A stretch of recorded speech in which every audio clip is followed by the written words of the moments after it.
प्रसाद लाड यांच्या आरोपानंतर घडामोडींना वेग आल्याचं बघायला मिळतंय। बेस्ट पतपेढीच्या 21 संचालकांची आता चौकशी होण्याची शक्यता आहे। महत्त्वाची अपडेट आपण ही बघू शकतोय। प्रसाद लाड यांनी आरोप केलेले होते आणि त्यानंतर आता घडामोडींना वेग आलेला आहे। आता मिळालेल्या माहितीनुसार बेस्ट पतपेढीच्या 21 संचालकांची चौकशी होण्याची शक्यता आहे।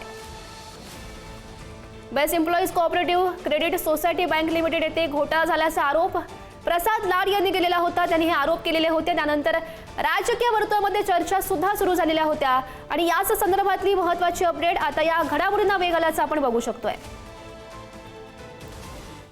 या कष्टकरी मुंबईच्या बेस्ट कामगाराच्या मागे आम्ही उभे राहणार आहोत आणि या निमित्तानं माझी कामगारांना नम्र आव्हान आहे की प्रसाद लाड यांच्या कब्बशीच्या मागे ताकदीनं उभं राहा। 25 वर्ष त्यांना विश्वास दिलात, केवळ 5 वर्ष आम्हाला संधी द्या आणि प्रत्यक्ष on the spot action. Covid भत्ता होता, मुख्यमंत्र्यांशी बोलले, 52 कोटी आले।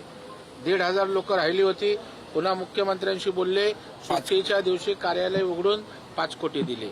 म्हणजे केवळ बोलवचन नाहीये, तर कृती करतायत आणि म्हणून साईटवर जाऊन ती पाहणी करणारा संवेदनशील कामगार नेता आज बेस्ट कामगारांना लाभलाय। त्याला त्यांनी जपावं अशी माझी विनंती आहे। नक्कीच कामगारांच्या आयुष्यात भलं करू हा मी शब्द देतो। सहकार समृद्धी